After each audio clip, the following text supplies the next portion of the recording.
नमस्कार। साहित्य कला और संस्कृति की पहली ऑनलाइन वीडियो पत्रिका ताना बाना में आपका स्वागत है। मैं हूं मुकेश कुमार।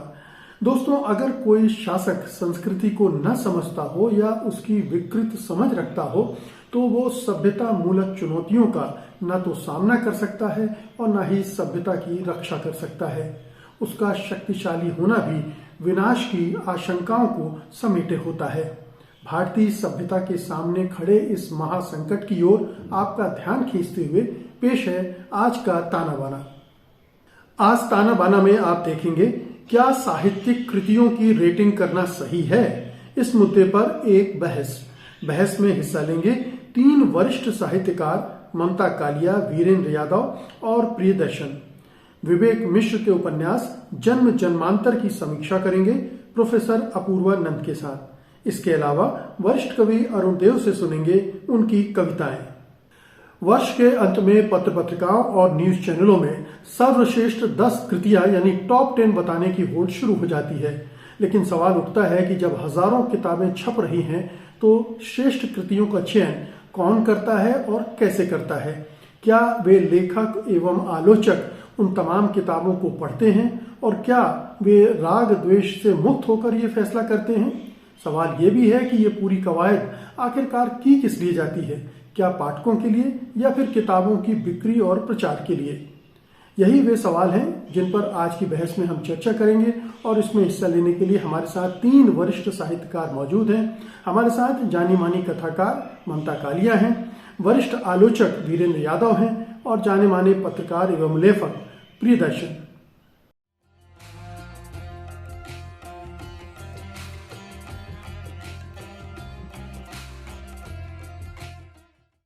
ताना बाना में आप सबका स्वागत है। ममता जी, आपसे शुरू करते हैं। आपसे सवाल है, हर साल के अंत में एक तरह से ये परंपरा बन गई है कि इस वर्ष की 10 या उससे ज्यादा सर्वश्रेष्ठ कृतियां कौन सी हैं उनके बारे में बताया जाए। ये पत्र पत्रिकाओं में, न्यूज चैनलों में बड़े पैमाने पर होता है, धूमधाम के साथ होता है। इसे आप किस तरह से देखती हैं? क्या आपको लगता है कि इस तरह की रेटिंग कृतियों की उचित है? मुकेश जी, ऐसा है कि एक तरह से ये परिपाटी और परंपरा बनती जा रही है कि हम साल के अंत में आलोचकों से पूछते हैं कि कौन सी किताबें सबसे अच्छी रही। सबसे पहले तो मैं ये कहूंगी कि रेटिंग शब्द जो है ये बाजार का शब्द है, ये साहित्य का शब्द नहीं है। साहित्य में शब्द चलता है मूल्यांकन, कि आलोचक मूल्यांकन करते हैं कि कौन सी किताबें चर्चित रही। अच्छा देखिए, 2 तरह की होती किताबें। कुछ तो होती है जो चर्चित है और कुछ है जो श्रेष्ठ है। और मुझे लगता है ये बड़ा अजीब है कि हम ये कहें कि 10 श्रेष्ठ किताबें या हम कहें 50 श्रेष्ठ किताबें, क्योंकि श्रेष्ठ जो एक जगह होती है ना, वो अकेली जगह होती है, वो शिखर की जगह होती है। मुझे ये लगता है कि जब एक जमाने में अश्क जी की किताब आई थी 70 श्रेष्ठिका की, तो हम लोग बड़े हंसी उड़ाते थे। हमने कहा कोई 70 कैसे लिख सकता है श्रेष्ठिका की, 1-2 तो लिख सकते हैं। तो यार, अब यहाँ बड़े बड़े आलोचक बैठे हुए हैं, उनसे पूछिए भाई, हम तो अदना से लेखक हैं जो उनकी तरफ देखते हैं। जी वीरेंद्र जी, आपका क्या ख्याल है? ये श्रेष्ठ कविताओं की संग कृतियों का जो एक छांटने का काम है, ये आलोचक समीक्षा के लिए कितना कठिन है और खासतौर पर क्या ईमानदारी से करना सचमुच में संभव है? इतनी सारी किताबें आती हैं और अब तो बहुत ज्यादा किताबें आती हैं, लेकिन पत्र पत्रिकाएं चाहती हैं कि आप हमें 10 श्रेष्ठ रचनाएं बता दें, चाहे वो कविताओं की हो या कहानियों का हो या फिर उपन्यासों के। 10-10 चुन के बता दें। आप अनम्यूट कर लीजिए वीरेंद्र जी।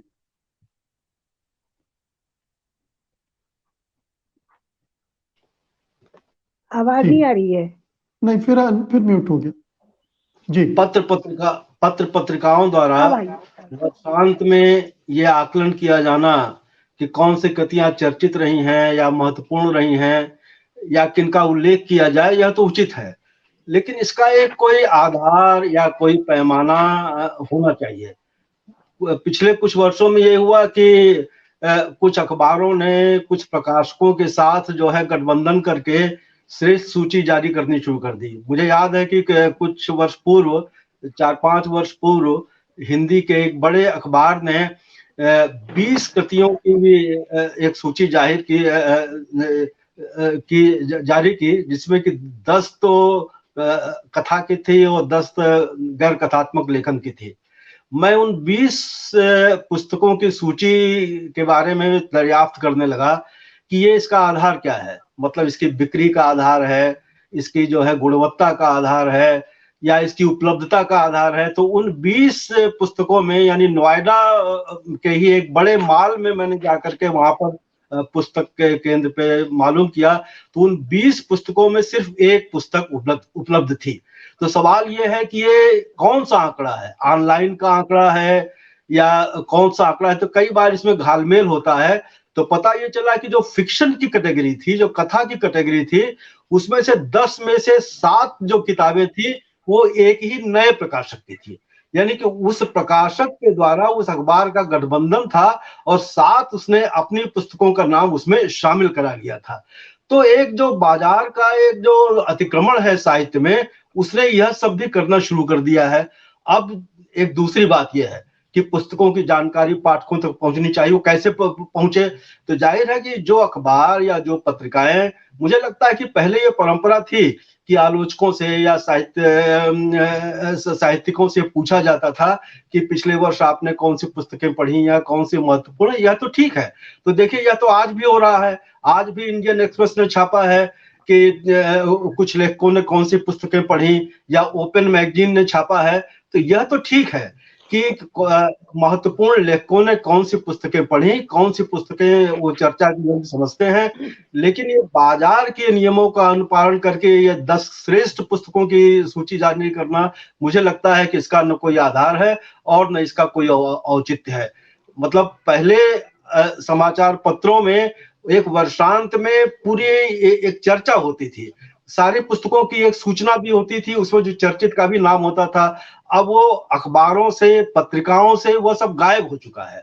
तो वो सब गायब हो चुका है। मुझे नहीं लगता कि किसी अखबार या किसी पत्रिका ने, हिंदी की किसी पत्रिका ने इस बीच ये अभी तक प्रकाशित किया है।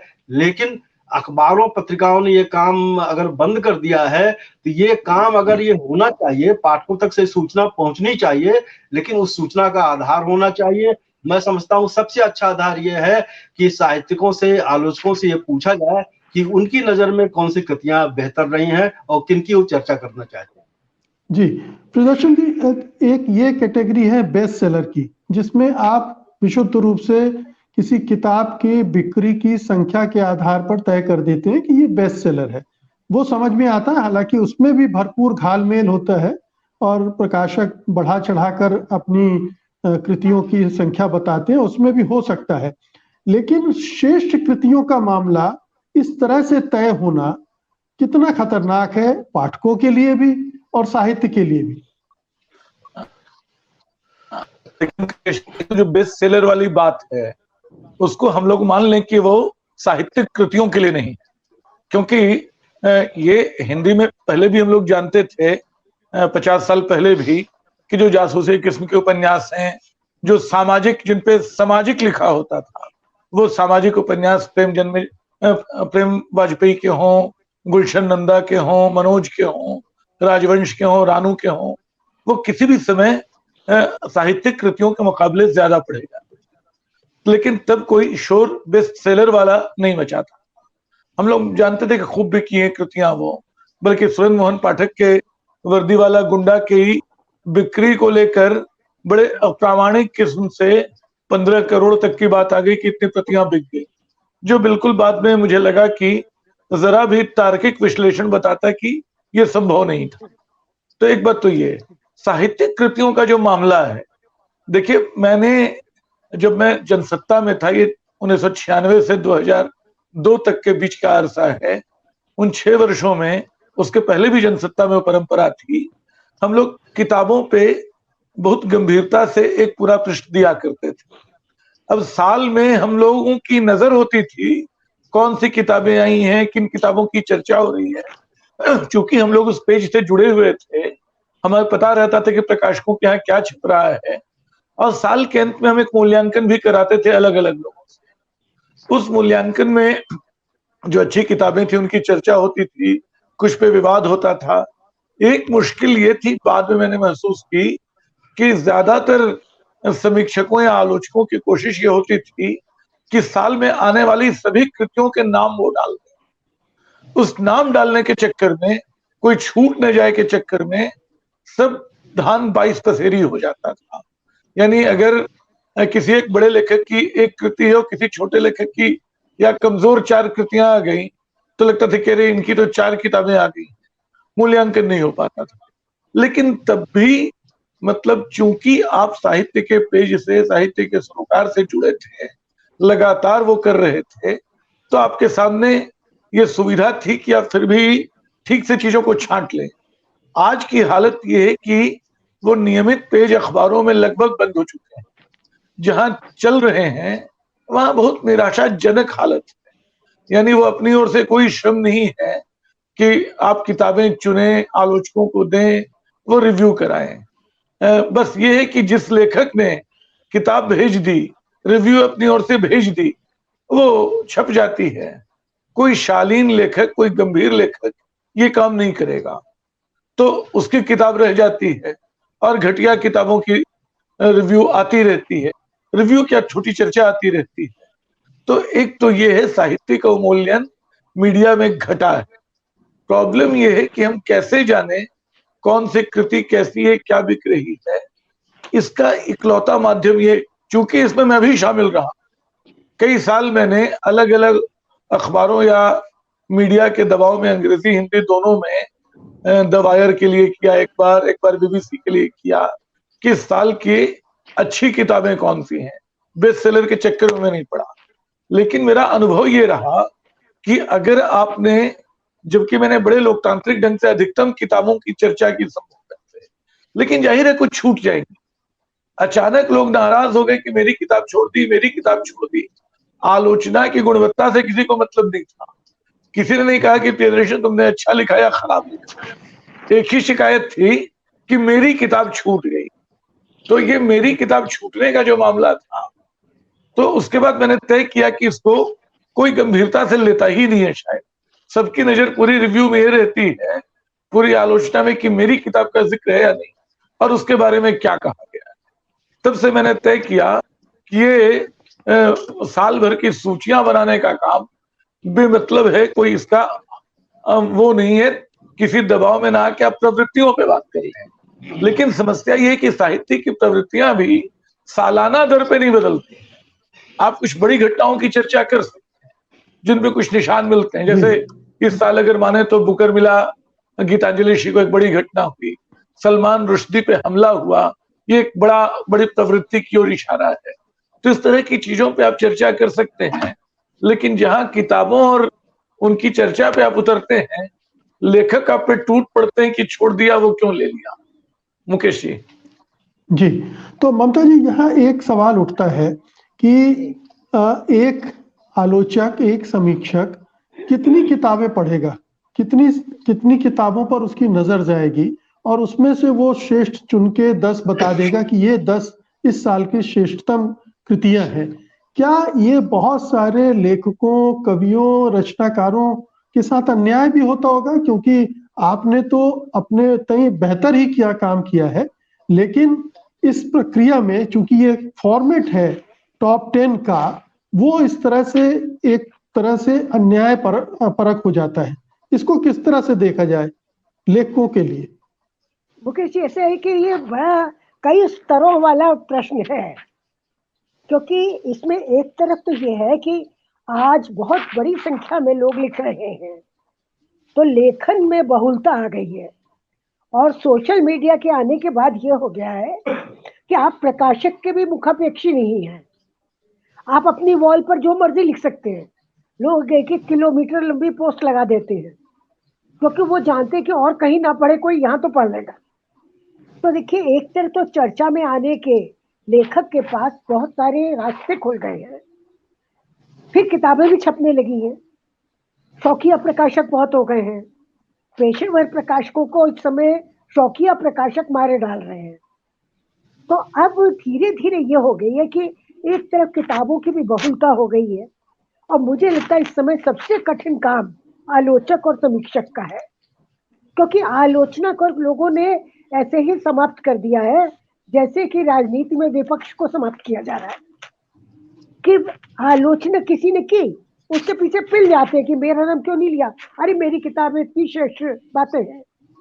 अब श्रेष्ठ होना और लोकप्रिय होना और बेस्ट सेलर होना, ये 3 कोण हो गए, और लेखक इनके बीच में मंडराता रहता है, क्योंकि जो श्रेष्ठ लिखता है वो सोचता है इससे तो अच्छा एक बेस्ट सेलर लिख दूं, कम से कम रॉयल्टी तो आएगी। और जो बेस्ट सेलर है वो ये चाहता है कि उसको श्रेष्ठ माना जाए, और इसी में सूचियों में घालमेल होता है। एक जमाना था जब शेक्सपियर पुरस्कार पाने के लिए मुश्किल से 5 एंट्री आती थी, और उसमें कभी सुभद्रा कुमारी चौहान को और कभी महादेवी वर्मा को शेक्सपियर पुरस्कार मिलता था, जिसकी राशि केवल 500 रुपए थी। इसी तरह मंगला प्रसाद पारितोषिक था, वो भी छोटी सी राशि का था। तब श्रेष्ठता की पहचान केवल एक व्यक्ति करता था, ज्यादातर वो संपादक होता था। अब हालत ये हो गई है इस समय, संपादक जितने भी हैं सब कभी ना कभी लेखक रहे हैं, और अभी भी लिख रहे हैं, इस तरह के लोग हैं, लेकिन उनकी बात चलने नहीं देते कोई। और फिर पत्रिका का दबाव इतना होता है कि अगर वो श्रेष्ठ के चक्कर में पड़े तो शायद सारे पन्ने कोरे रखने पड़ेंगे उन्हें, क्योंकि लोग बहुत ज्यादा लिखने लगे हैं। हर काम में अति हो रही है, जैसे जीने में अतिवाद है इसी तरह लिखने में भी अतिवाद है। जरा सी बात का आपको चिंगारी मिली और आपने पूरी किताब लिख डाली, और चिंगारी पता चला कि 10 पन्ने के अंदर बुझ गई, लेकिन किताब चली जा रही। तो मुझे ये लगता है कि कहीं इसमें एक संयम का एक बिंदु तलाशना पड़ेगा।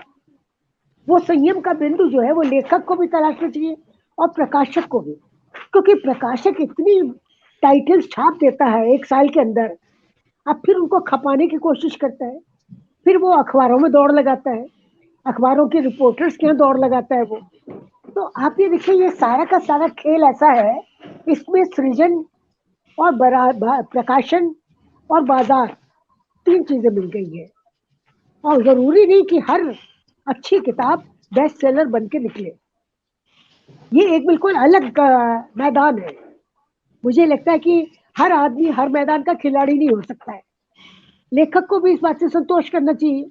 मान लीजिए आपकी अच्छी कृति है, लोग ढूंढ ढूंढ के पढ़ेंगे, लोग कहीं ना कहीं से प्राप्त करेंगे उसको। हमारे इलाहाबाद में तो ये बहुत होता था कि एक किताब अगर अच्छी है, उसके लिए एक प्रति के लिए एक प्रति 20 हाथों से गुजरती थी। उस समय ना तो फोटोस्टेट होता था और ना उस समय डिजिटल मीडियम था, और फिर भी उस किताब के लिए 2-2 किलोमीटर लोग जाते थे पैदल और किताब लेकर आते थे कि हमें ये पढ़नी है, और वचन देते थे कि हम 3 दिन में लौटा देंगे।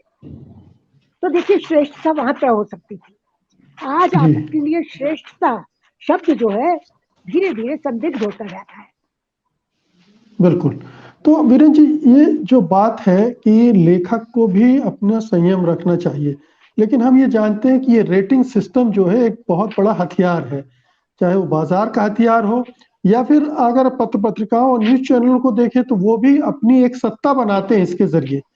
साहित्य के क्षेत्र में अपनी सत्ता बनाते हैं, प्रकाशकों के साथ अपने संबंधों की सत्ता बनाते हैं, और लोकप्रियता का भी एक जरिया है कि टॉप 10 बता दो, फुर्सत 10 किताबें चुन लो, चुनवा लो, बल्कि उसमें उतनी भी जहमत नहीं उठाते। तो ये पूरा खेल जो है, ये इस पर मैं आपकी टिप्पणी चाहता हूँ। देखिए, मैं श्रेष्ठता के पैमाने से सहमत नहीं हूं, क्योंकि श्रेष्ठता के अलग अलग पैमाने होते हैं, और साहित्य को लेकर के कई तरह का नजरिया है, कई तरह की दृष्टि है।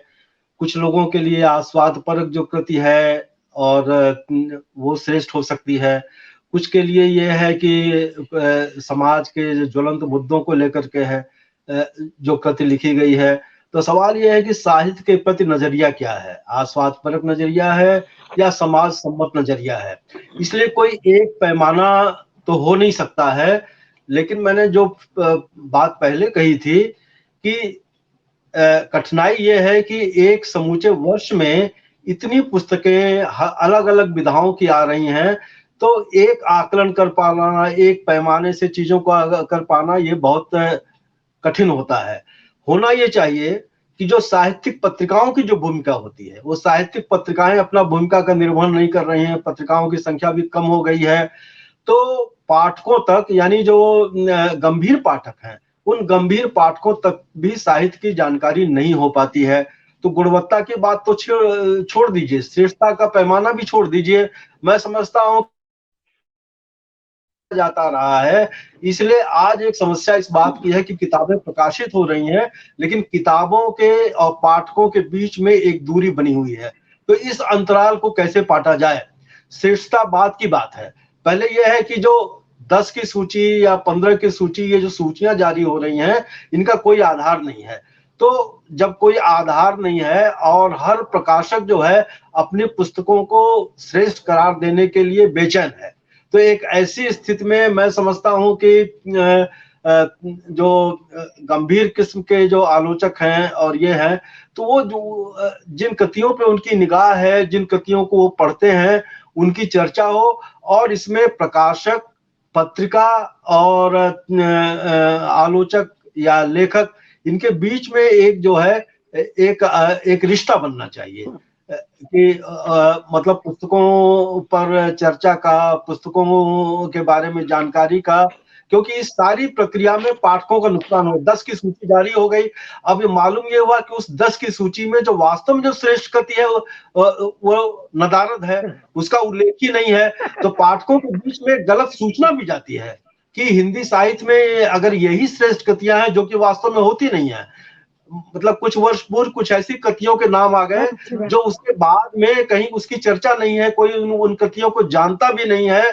तो मैं समझता हूं कि साहित्य को लेकर के एक जो गंभीरता होनी चाहिए, वो गंभीरता यानी कि जिस माध्यम के द्वारा वो चीजें आ रही हैं सामने, चाहे वो सोशल मीडिया के माध्यम से हो, चाहे इलेक्ट्रॉनिक मीडिया के माध्यम से हो, चाहे अखबारों के माध्यम से हो, तो वहां जो गंभीरता होनी चाहिए, वहां ये गंभीरता नहीं है।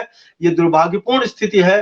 तो मैं समझता हूं कि इस जो है एक मकर जाल है, इस मकर जाल से निकलने की एक आवश्यकता है। और क्योंकि अब नए माध्यम में हो गए हैं, जैसे आपका ही माध्यम है, इस तरह के और जो माध्यम है, इन माध्यमों पर अगर ये चर्चाएं हों, तो मैं समझता हूं कि और ये कंटिन्यूअस हो, लगातार हो, और ये वर्ष के अंत में, दिसंबर के महीने में, दिसंबर के आखिरी सप्ताह की चर्चा से ये काम नहीं बनने वाला। जी प्रियदर्शन जी, ये जो सूचियां बनती हैं उसमें जो स्टार लेखक हैं, स्टार लेखक और स्टार प्रकाशक, क्या वो हावी रहते हैं? क्या जो भी आलोचक होते हैं, मैं आपकी बात नहीं कर रहा हूं, वीरेंद्र जी की बात नहीं कर रहा हूं, लेकिन बहुत सारे लेखक समीक्षक जब लिस्ट बना रहे होते तो अरे इनकी एक किताब आई है, इसको तो रखना ही पड़ेगा अगर वो बड़ा नाम है तो, इस तरह से भी सूचियां बनती हैं। क्या आपको लगता है कि जब पैमाने का सवाल तो वीरेंद्र जी ने उठा दिया, आपने भी उठाया, पैमाना नहीं है इसलिए ये सब ज्यादा हो रहा है?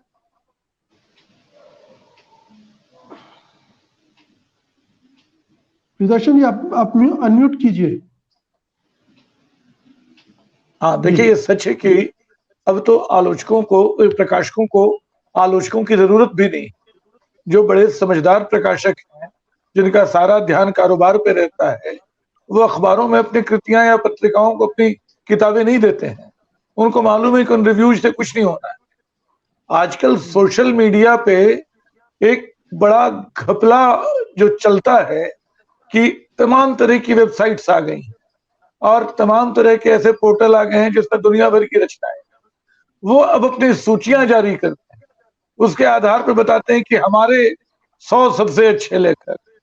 बीच में दिलचस्प ये है कि poetryhunter.com ने दुनिया के सार्वकालिक 500 लेखकों की सूची जारी, और उस सूची में भारत से जो पहला नाम था वो कुमार विश्वास का, उसमें टैगोर और गालिब पीछे थे, और उसमें कवि के रूप में प्रेमचंद भी शामिल थे।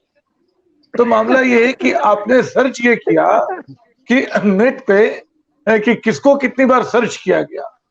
अगर प्रेमचंद अपोएट करके किसी ने 5000 बार सर्च किया और जयशंकर प्रसाद अपोएट करके किसी ने 4000 बार सर्च किया, तो प्रेमचंद जयशंकर प्रसाद से ज्यादा बड़े कवि हैं। तो ये जो सर्च करने का मामला है, टैगोर को कुमार विश्वास से कम सर्च किया गया, क्योंकि कुमार विश्वास की आलोचना नहीं है, वो लोकप्रिय कवि हैं, अपना रहे, लेकिन चूंकि वो वेबसाइट्स पे हैं, वो सोशल मीडिया पे हैं, तो हिंदी के किसी भी लेखक और दुनिया के लेखकों पे भारी पड़ रहे, उनके मुकाबले दूसरे लोग पीछे छूटे जा रहे हैं।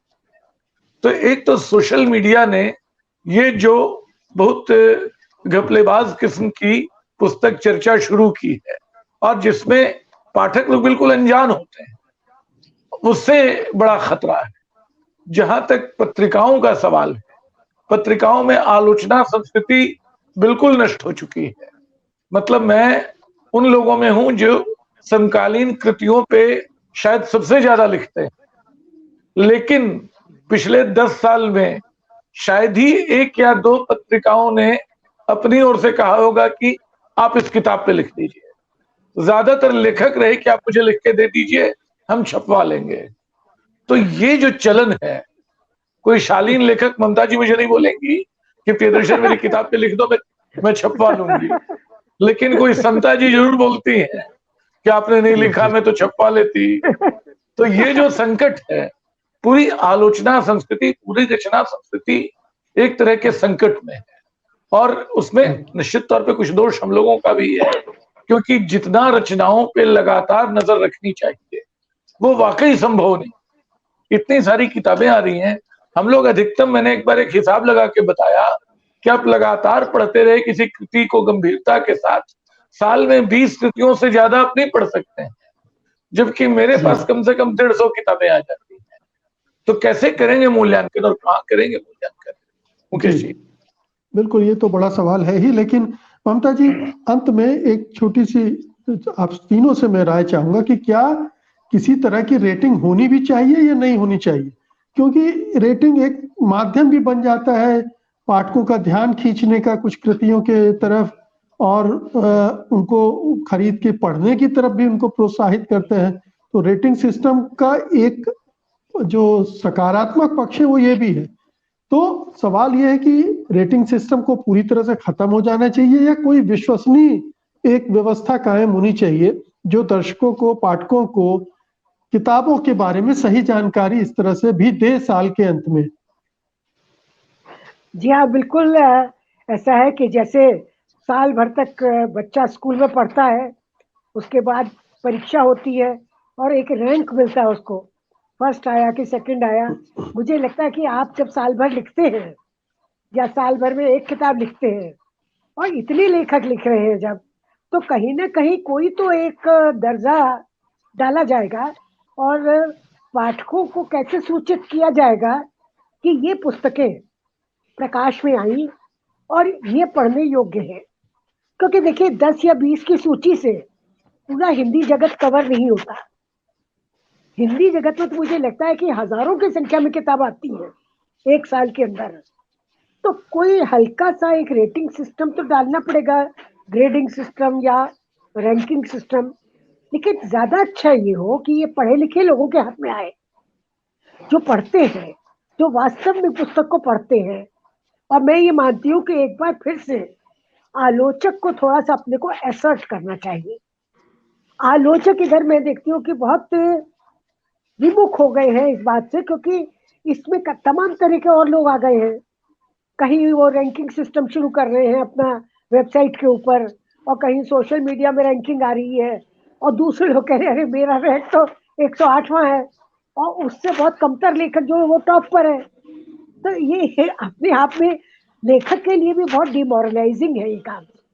मुझे लगता है कि लेखक को भी ये सोचना पड़ेगा थोड़ा सा कि आखिर वो जो लिख रहा है किसके लिए लिख रहा है, और प्रकाशक को भी इतना विवेक होना चाहिए उसको कि वो किसको छाप रहा है। अरे वो ये नहीं कर सकता कि वो अपराध की किताब और समझिए युद्ध की किताब एक साथ छाप दे। या प्रेम कथा और युद्ध कथा एक साथ छाप दे, थोड़ा सा तो कुछ तो उसे करना पड़ेगा ये आकलन। और एक तरह से प्रकाशकों क्या एक संपादक होता था पहले एक संपादक हुआ करता था जो ये देखता था कि किताब छपने योग्य है या नहीं। लेकिन अब तो जो जाकर अपनी बात का प्रेजेंटेशन कर लेता है अच्छी तरह, उसी को छाप दिया जाता है। तो मुझे लगता है कि हर स्तर पर विवेक की थोड़ी कमी होती जा रही है। और यहाँ पर मेरा विश्वास आलोचक में है। मैं मानती हूँ कि समीक्षक और आलोचक आज भी जो सच्चे हैं वो कम से कम इतना मिथ्याचार नहीं करेंगे कि वो एक रद्दी किताब को अच्छा कह दें। कम से कम इतना तो है। जी, तो वीरेन जी, ये विश्वसनीय रेटिंग व्यवस्था अगर बननी है तो कैसे बनेगी, कौन बनाएगा? न प्रकाशक तो मुनाफा संचालित होते हैं, उनसे ये अपेक्षा करना कि वो इस तरह के काम को एक कोई संस्थाबद्ध करेंगे शायद मुमकिन नहीं है। मुकेश जी, मुझे नहीं लगता कि कोई सर्व स्वीकृत और सर्वमान्य रेटिंग तंत्र बनाया जा सकता है, क्योंकि इतना वैविध्यपूर्ण परिदृश्य है, रुचियों का भी है, गुणवत्ता का भी है, प्रकाशकों के भी अलग अलग एक उनकी जरूरत है, मांग है, बाजार की मांग अलग है। तो एक सर्व स्वीकृत एक मान्य एक तंत्र जिसे कहा जाए रेटिंग का नहीं विकसित किया जा सकता है। लेकिन यह जरूर हो सकता है कि एक वर्ष के अंदर जो कृतियां प्रकाशित हुई हैं उनके बारे में गंभीर लेखकों की राय जानी जाए, गंभीर लेखक अपनी राय अभिव्यक्त करें। यानी कि जो कृतियां जिन मुद्दों पर केंद्रित लिखी गई हैं, समाज की जो ज्वलंत स्थितियां हैं, उन सब के बीच में एक अंतर प्रक्रिया साहित्य किस तरह करता है, इसके बारे में चर्चाएं हो। तो इन चर्चाओं के बीच में कृतियों की भी चर्चा होगी और मैं समझता हूं कि उन कृतियों की चर्चा से ही जो है पाठकों को जानकारी भी मिलेगी। और जो एक श्रेष्ठ का जो एक तंत्र अगर मान लीजिए विकसित भी किया जाए, तो मुझे डर लग रहा है इस बात का कि इस समय जैसा बाजार का जैसा एक हस्तक्षेप है, बाजार का जैसा नियंत्रण है, तो कोई भी एक श्रेष्ठता की का तंत्र जो है उस बाजार के तंत्र से बच नहीं सकता। क्योंकि ये देखिए दिखाई पड़ रहा है जो अंग्रेजी की दुनिया में जो बाजार का जो प्रवेश हुआ, जो बेस्ट सेलर टॉप सेलर की जो आया, तो वहां पर तो एक न्यूनतम एक पैमाना था। लेकिन मुझे नहीं लगता है कि हिंदी में कोई न्यूनतम पैमाना होने वाला है।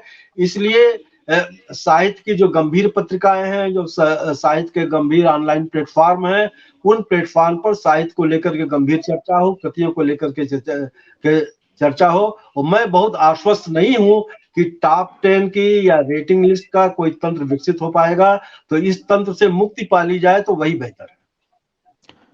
प्रियदर्शन जी, आपकी टिप्पणी अंत में, क्या आपको लगता है कि ये असंभव है कि इस तरह का कोई रेटिंग सिस्टम बने, या जो गंभीर आलोचक समीक्षक हैं संपादक हैं उनका कोई एक रेटिंग मंडल बने, और कोई जरूरी नहीं कि उसमें 10 या 15 की कोई संख्या सुनिश्चित हो, वो 20, 25, 30 भी हो सकती है, 50 भी हो सकती है। अगर एक इस तरह की आम राय से कोई सूची जारी हो तो वो ज्यादा प्रभावशाली होगी और ज्यादा विश्वसनीय होगी। हम देखिए, रैंकिंग या रेटिंग का मामला है तो किताबों की बिक्री को तो लेकर हो सकता है, और लेकिन उसको बहुत पारदर्शी होना होगा। यानी अगर कोई प्रकाशक बताता है कि मेरी फलां किताब 1 लाख बिकी, तो उसको उसके ब्यौरे देने होंगे कि कैसे कैसे वो बिकी। ये तो बिक्री के हिसाब से हुआ, लेकिन अगर आप गुणवत्ता के हिसाब से, गुणवत्ता के हिसाब से जो मामला आप बता रहे हैं, संपादक को किसी भी पत्रिका के धीरे धीरे जो नया संसार बन रहा है उसमें उसकी दिलचस्पी बची नहीं है। कुछ दिन पहले एक व्यावसायिक पत्रिका के संपादक ने, जो हम तमाम लोगों के मित्र हैं, उन्होंने कहा कि हम कविता संग्रहों के रिव्यू नहीं छापते हैं। मैंने पूछा क्यों? क्या कि कविताएं पढ़ता कौन है, 150-200 कॉपियां बिकती हैं, हम 150-200 कॉपियों के लिए क्यों छापें? तो एक तो जो माध्यम है वहां ऐसे लोग नहीं बचे हैं जो संख्या के अलावा गुणवत्ता के आधार पे किसी मूल्यांकन के लिए तैयार हो। अगर लेखक समाज के भीतर, आलोचक समाज के भीतर कोई पहल हो और 20-25 लोग अपनी समानांतर सूचियां मिलकर जारी करें कि 25 लोगों ने, हो सकता है अलग अलग भी जारी करें, या 25 लोग मिलके 10-10 कृतियों के नाम दें और उनमें से जो 10 सबसे ज्यादा कॉमन हो उनको माना जाए कि ये ज्यादातर आलोचकों की निगाह में श्रेष्ठ कृतियां हैं। लेकिन वो एक बड़ा उद्यम मांगता है। उस उद्यम के लिए इस भागते दौड़ते समय में कौन प्रस्तुत होगा, कौन उसको आगे बढ़ाएगा, ये एक सवाल है। ये हो जाए तो शायद हम साल की श्रेष्ठ 10-20 कृतियों के बारे में या 50 कृतियों के बारे में बेहतर ढंग से जान सकें। इतना है जी। तो कुल मिलाकर या तो रेटिंग सिस्टम होना ही नहीं चाहिए, या और अगर होना है तो कुछ एक विश्वसनीय ढंग का होना चाहिए, और उसमें सचमुच में साहित्य को जानने, पढ़ने, समझने वाले लोग अगर किताबों की सूची तय करेंगे तो उससे साहित्य और पाठकों और लेखकों सभी का भला होगा।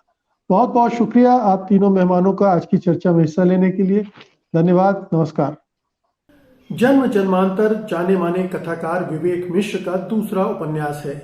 ये उपन्यास हमें पिछली सदी के उस खतरनाक दौर में ले जाता है जो इस समय हमारे मुल्क में घटित हो रहा है, यानी हिंसा और घृणा का विस्फोट और उसकी वजह से पैदा होने वाली नरसंहार की वास्तविक चिंताएं। लेकिन विवेक मिश्र इसके लिए बहुत ही दिलचस्प ढंग से पुनर्जन्म की युक्ति अपनाते हैं, जो कि अपने आप में अनूठा प्रयोग कहा जा सकता है। जाने माने समालोचक प्रोफेसर अपूर्वानंद हमारे साथ हैं, तो आइए उनसे इस उपन्यास पर बात करते हैं।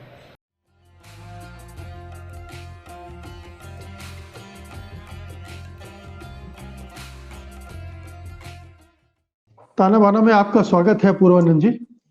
जन्म जन्मांतर, आज हम ये उपन्यास ले रहे हैं विवेक मिश्र का, और ये उपन्यास अपने कथानक और अपने शिल्प दोनों की वजह से ध्यान खींचता है।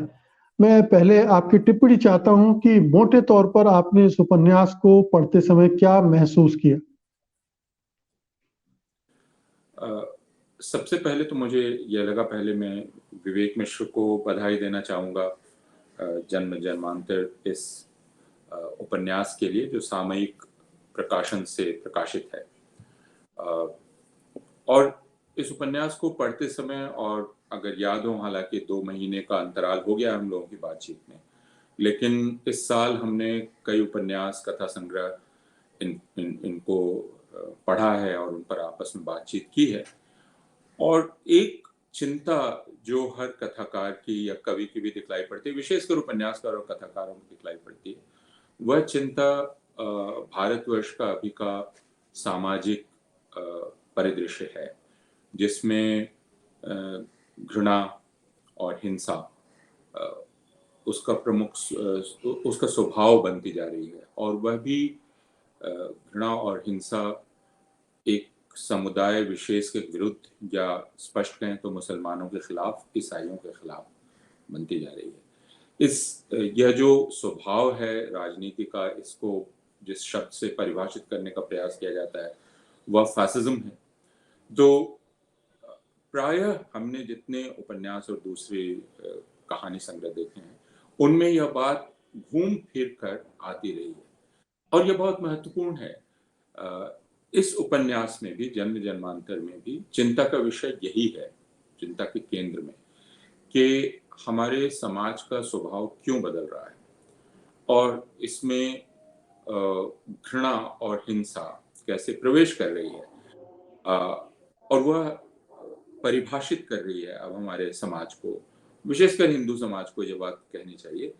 लेकिन जन्म जन्मांतर दूसरे उपन्यासों से अलग इस रूप में हो जाता है कि इसने एक दूसरी चीज की तरफ इशारा किया है। वो यह कि इस घृणा और हिंसा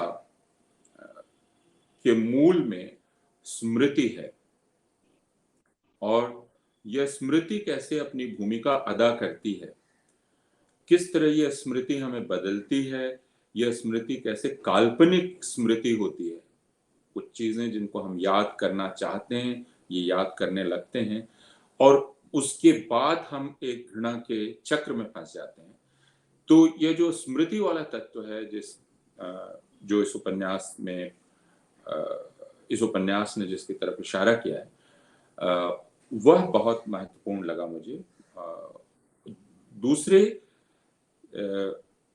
जो दिलचस्प लगी वह इस उपन्यास की युक्ति, यानी जो अतार्किक प्रतीत होता है शुरू में कि आप जी, मैं जब पढ़ रहा था तो शुरू के काफी हिस्से तक मुझे लगा ये क्या लिखा है, ये पुनर्जन्म की कथा जैसी बन रही है, लेकिन बाद में जाके पता चलता है कि जो युक्ति उन्होंने इस्तेमाल की है, पुनर्जन्म की युक्ति को इस्तेमाल करके कैसे उन्होंने दो बड़ी घटनाओं को जोड़ रहे हैं, एक घट रही है और एक घट चुकी है। जी जी, वही मैं कह रहा था कि उन्होंने इसको एक युक्ति के तौर पर इस्तेमाल किया। आखिर हम सारे लोग मानते हैं कि पुनर्जन्म होता है, यह एक धारणा है। यह भी कई लोग मानते हैं कि हमें हमारे पिछले जन्मों की याद रहती है।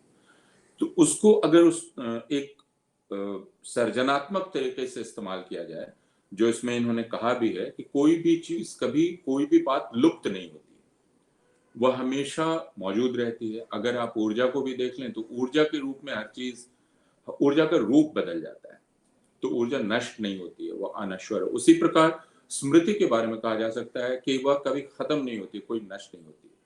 और एक महाद्वीप की स्मृति या एक देश की स्मृति दूसरे देश के यथार्थ से, जो वर्तमान है, उस वर्तमान से गुंथ जा सकती है, या एक देश की स्मृति दूसरे देश के वर्तमान को समझाने में मदद कर सकती है। तो यह जो टाइम रिग्रेशन का की एक काल्पनिक युक्ति उन्होंने इस्तेमाल की है, और हमारे समाज में पुनर्जन्म की धारणा के बने रहने का भी उन्होंने सर्जनात्मक इस्तेमाल किया है,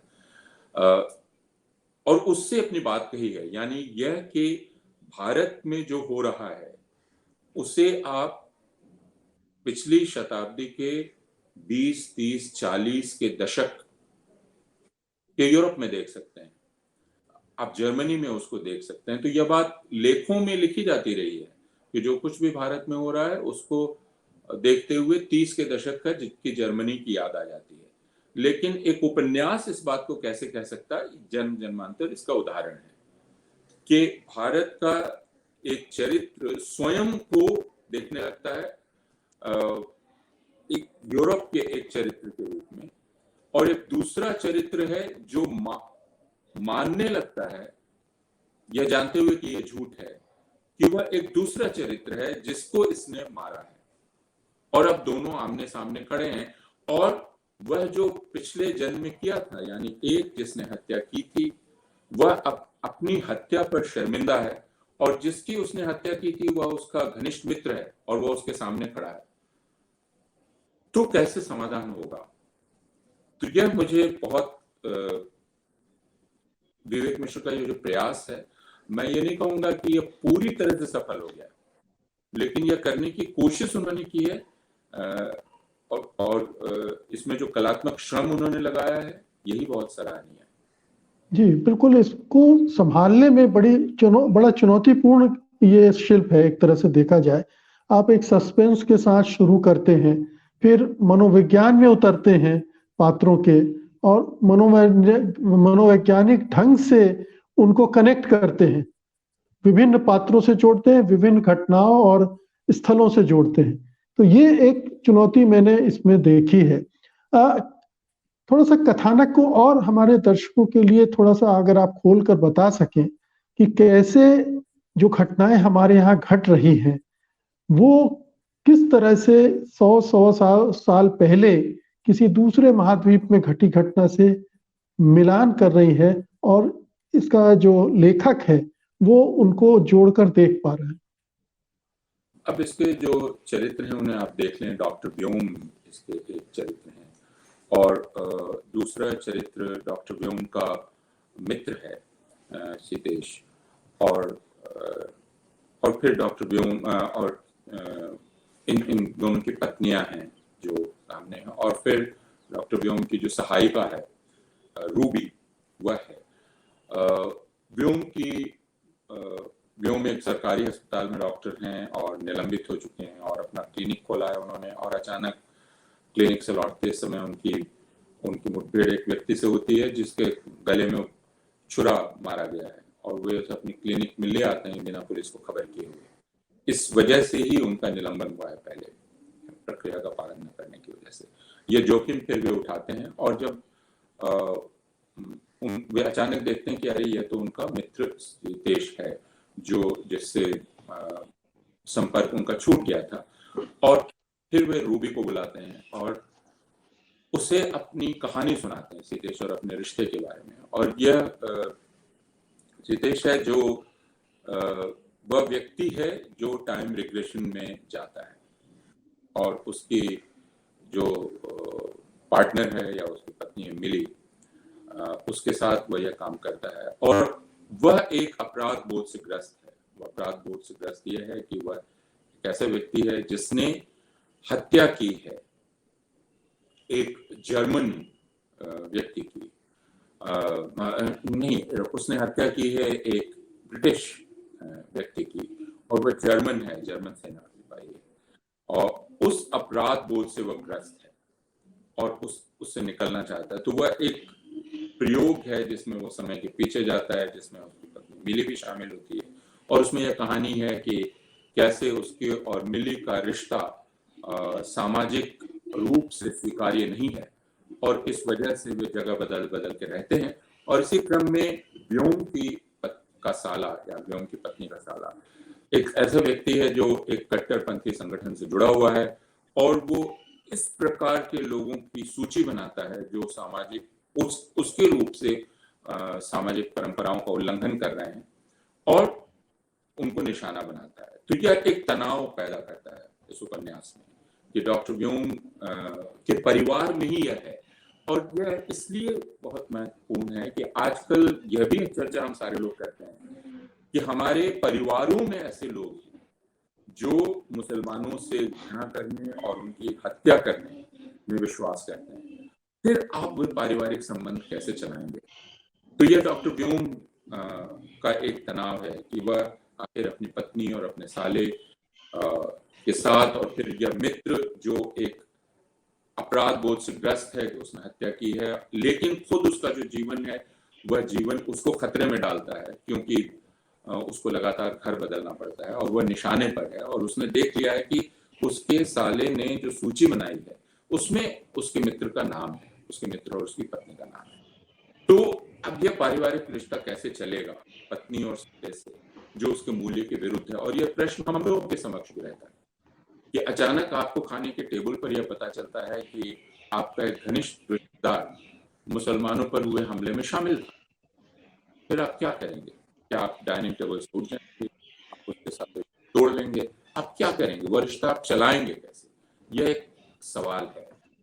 तो ये कहानी इस प्रकार चलती है और जैसा आपने कहा उस युक्ति का इस्तेमाल यानी टाइम रिग्रेशन में जाना और बार बार उस घटना को देखना और समझने की कोशिश करना कि उसमें मेरी भूमिका क्या थी।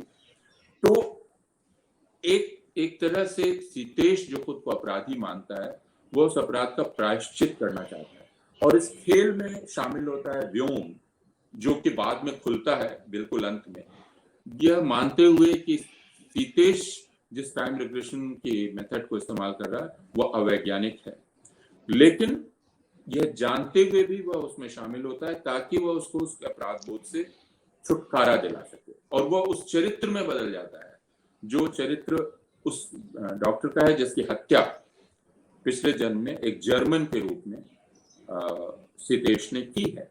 वह उस चरित्र में बदल जाता है और अंत में वह उसे माफ करता है और फिर वह बतलाता है उसका भ्रम तोड़ते हुए कि वह कभी भी इस टेक्निक में यकीन नहीं करता था, लेकिन उसको उसके स्मृति के बोझ से वह आजाद करना चाहता था, इसलिए स्वेच्छा एक मिथ्या खेल में वह शामिल हुआ और उसकी पत्नी भी जानती है कि यह मिथ्या है, यह टेक्निक सही नहीं है, लेकिन इससे उसको आजाद कर। लेकिन यह महत्वपूर्ण नहीं है। महत्वपूर्ण यह है कि कहीं जो अपराध हुआ उसके लिए जिम्मेदार कोई और महसूस कर रहा है और अतीत में जो अपराध हुआ उसकी जिम्मेदारी से बाद की पीढ़ी भी मुक्त नहीं हो सकती है उसकी स्मृति से। और उसमें कोई राष्ट्रीयता का बंधन नहीं है, भूगोल का बंधन नहीं है, स्मृति उसको लांघ सकती है। तो असल चीज है कि स्मृति हमारे ऊपर किस तरह की जिम्मेदारी आयत करती है, जी कौन सा उत्तरदायित्व डालती है और हम उसके साथ क्या करते हैं, यह सबसे अधिक महत्वपूर्ण है। बिल्कुल सही कहा आपने कि जो जर्मनी में हुआ, यहूदियों के साथ हुआ, उससे बहुत सारे जर्मन तो अपराध बोध से ग्रस्त हैं, ये तो है, लेकिन दुनिया के दूसरे हिस्सों में भी उसको लेकर अपराध बोध हो, ये इस उपन्यास में जो जिस तरह से गूंथा गया है वो बड़ा दिलचस्प है। आपकी अनुमति हो तो मैं एक अंश इसका पढ़ दूं, जो कि उस तरफ इशारा भी करता है। व्योम नहीं, वे हमसे कुछ नहीं कहते और वे आपस में अपने वतन लौटने की बातें करते हैं। उनका कमांडर बताता है कि एक दिन वे पूरी दुनिया पर राज करेंगे, दुनिया का हर देश उनके कब्जे में होगा और दुनिया का हर आदमी उनका और उनकी नस्ल का गुलाम माना जाएगा। उस कमांडर की बातों से पता चलता है कि उनके सैनिकों ने लाखों लोगों को, जिन्हें वे अपना दुश्मन समझते थे, बिना किसी कसूर के मौत के घाट उतार दिया है। वो यहाँ अपने सैनिकों को लूट, हत्या और बलात्कार की कहानियां गौरव गाथाओं की तरह सुनाता है। वो उन्हें खुश करने के लिए अक्सर ये भी कहता है कि यहाँ से लौटकर उन मरे हुए लोगों की जमीन और सुंदर औरतों पर तुम्हारा कब्जा होगा। उसकी ये बात सुनकर बहुत से सैनिक बहुत जोश में आकर अपना पसंदीदा नारा लगाते हैं। वो नारा सुनते सुनते हमें उस नारे से, उसमें लिए गए नाम से चिढ़ हो गई है। अब नारा सुनकर हमारा जी मिचलाने लगता है। जी, और एक और चीज है जिसकी तरफ मैं ध्यान दिलाना चाहता हूँ इस किताब में, खुद किताब की भूमिका, क्योंकि यह जो याद है सीतेश को, यह दरअसल सच नहीं है, क्योंकि वह किसी टाइम रिग्रेशन में नहीं गया और उसने सचमुच क्या ये अरीफ साहब कुछ लैप्स हो रहा है इसमें? नहीं, चलेगा। तो मैं ध्यान दिलाना चाहता हूं इसमें किताब की भूमिका पर, क्योंकि सीतेश जो सारी बातें बतलाता है, बाद में उसे व्योम कहता है कि यह दरअसल कुछ भी हुआ नहीं था और तुमने इसे किसी किताब में पढ़ा था। तो यह एक किताब है जिसको तुमने पढ़ा हो और यह बात तुम्हारे भीतर दर्ज रह गई हो। तो किताब कितनी बड़ी भूमिका अदा कर सकती है, किताबें, यह इसमें बहुत ऊपर होके नहीं आती है बात, बहुत मुखर नहीं है, लेकिन इसको आप नोट कर सकते हैं कि दरअसल किताबें आपकी स्मृति का निर्माण कर सकती हैं और आपको जिम्मेदार बना सकती हैं, इतनी बड़ी भूमिका निभा सकती है। आखिरकार वो साबित करने के लिए उस किताब को लाता है जिस किताब में यह सारा विवरण दर्ज है, जो सीतेश मानने लगा है कि उसके साथ घटित हुआ था। तो यह किताब है और किताब की भूमिका इतनी महत्वपूर्ण है। यह बात यानी यह उपन्यास किताब के बारे में भी है, हालांकि वह एक बहुत गौण रूप से और प्रत्यक्ष रूप से यह बात सामने आती है। जी, किताब ही क्या है, मीडिया का हर फॉर्म, बहुत सारे विजुअल्स हमारी स्मृतियों का हिस्सा बना दिए जाते हैं और वो तमाम तरह से हमारे दिलो दिमाग को अदलते बदलते हैं, उलटते पलटते हैं। तो कुल मिलाकर आप इस उपन्यास को किस तरह से रखेंगे आज के समय में? एक जरूरी उपन्यास, महत्वपूर्ण उपन्यास, लेकिन क्या वो जो आप शुरू में कह रहे थे, कुछ शर्तों को पूरा न करते हुए? अभी मेरे लिए बहुत महत्वपूर्ण नहीं है, क्योंकि हम एक तरह से इस उपन्यास को पहली बार पढ़ रहे हैं। उपन्यास छोटा है, बहुत बड़ा उपन्यास नहीं है, और कई बार आपको यह लगने लगता है कि इसके पीछे एक योजना है, जिस योजना को यह उपन्यास लागू कर रहा है। ये सब उपन्यास की कमजोरियां कही जा सकती हैं, लेकिन अब, और यह बात हम लोगों ने पिछले दिनों भी की है, कि हम जब उपन्यास पढ़ते हैं या कथा संग्रह पढ़ते हैं तो हमें उनके पीछे का जो रचनाकार का संघर्ष है वह देखना चाहिए, कि दरअसल वह एक बहुत कठिन यथार्थ से जूझ रहा है। उस कठिन यथार्थ को व्यक्त कैसे करे, वह उसकी पकड़ में कैसे आए। यह एक रचनात्मक संघर्ष है, हमें उस संघर्ष के साथ रहना चाहिए। इसलिए मैं इस पर कोई इस प्रकार की टिप्पणी नहीं करूंगा कि यह इन शर्तों पर खरा उतरता है, इन शर्तों पर खरा नहीं उतरता है। मैं सिर्फ यह कहना चाहूंगा कि यह करना चाहता है, और जो करना चाहता है वो बहुत महत्वपूर्ण है, और पाठकों को देखना चाहिए कि यह उपन्यासकार किस प्रकार का एक रचनात्मक संघर्ष कर रहा है। बहुत बहुत शुक्रिया पूर्वानंद जी इस उपन्यास पर बातचीत करने के लिए। धन्यवाद आपका। समालोचन.com के संपादक एवं कवि अरुण देव अपनी कविताओं में कहानियां रचते हुए नजर आते हैं। वे अपने अनुभवों को कभी यात्राओं की शक्ल देते हैं तो कभी उनके अनुभव सपनों में तब्दील हो जाते हैं। अरुण देव की कविताओं की खास बात यह भी है कि वे यथार्थ में धंसी रहती हैं। आज ताना बाना में पेश है अरुण देव की कुछ कविताएं।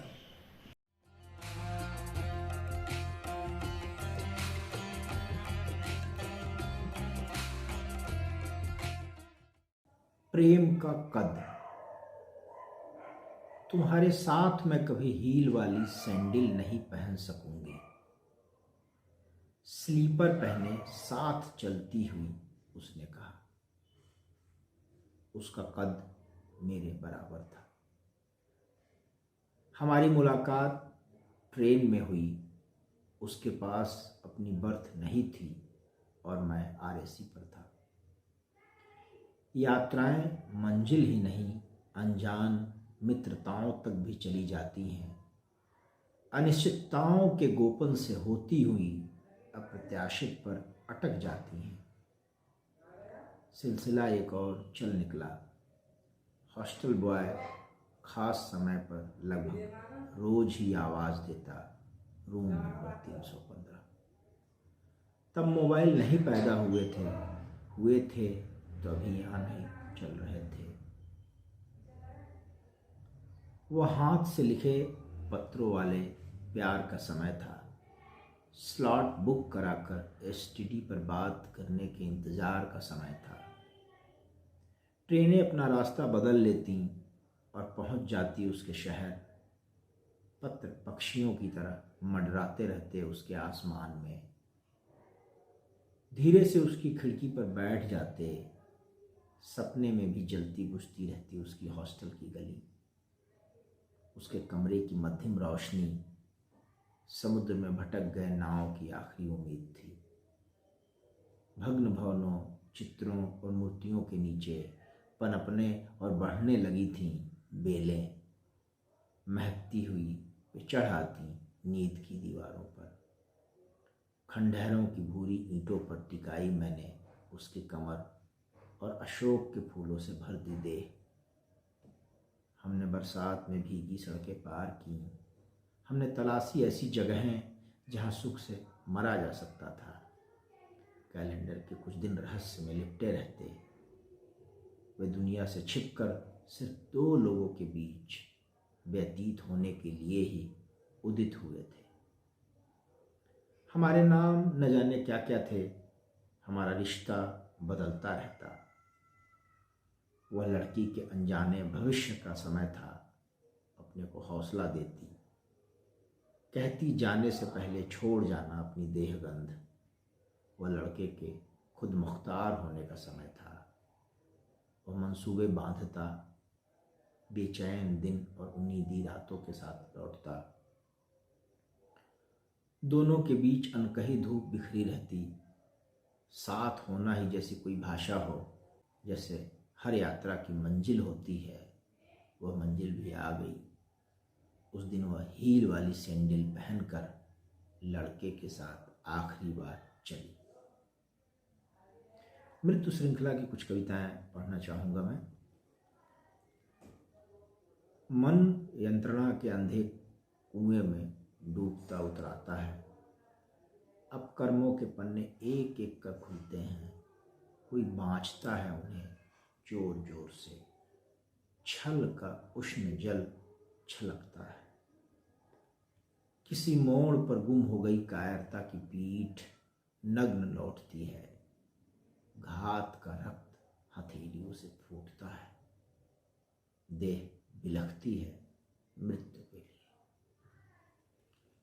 इसका अगला हिस्सा, गिरते हैं आंसू, सूख जाते हैं, कांपती हैं उंगलियां, थरथराते हैं तलवे, किरणों की आहट पर पुतलियां नहीं उठती, आवाजें टकराती तो हैं, उनकी कोई शक्ल नहीं बनती, कामनाओं के निर्वात में लेटी है देह पस्त। देह को समय पर मृत्यु मिले, नश्वरता की राख से उठ रही है यही प्रार्थना। अगला हिस्सा, त्वचा ढीली पड़ गई, देह के रसायन सूख गए, स्पर्श ने कहा नहीं पहचानता, ज्योति धुंधली हुई, वृत्त के केंद्र तक नहीं पहुंचती रोशनी, आवाज में टूटी हुई ध्वनियां हैं, तज दिया सबने, किया वर्ण मृत्यु ने, मृत्यु के सम्मान में मौन पूरा करता है कर्मकांड। अगला हिस्सा, मृत्यु के बाद अहम की राख बचती है, घृणा की जली हुई टहनियां, शत्रुता को बहा ले जाती हैं नदियां, प्रभुता मिट्टी में गल जाती है, स्मृति को ढक लेते हैं प्रेम के पुष्प। अगला हिस्सा, जब मृत्यु की भी मृत्यु हो जाएगी, जीवन क्या करेगा, अंतहीन थकान की पीठ लिए जिंदगी कहाँ जाएगी। और इसका आखिरी हिस्सा, मैं टूटा हुआ आदमी हूँ, कभी भी बिखर सकता हूँ, हे मृत्यु मुझे था। आज ताना बाना में बस इतना ही। आज का अंक आपको कैसा लगा हमें जरूर बताइएगा। हमें आपकी प्रतिक्रियाओं का इंतजार रहता है। आप अपनी प्रतिक्रियाएं हमें tanawana@sathhindi.com पर भेज सकते हैं। और अब मुझे अनुमति दीजिए, अगले रविवार को रात 9 बजे मैं फिर हाजिर होऊंगा ताना बाना के एक नए अंक के साथ। तब तक के लिए नमस्कार। सत्य हिंदी का ऐप डाउनलोड करें गूगल प्ले स्टोर पर।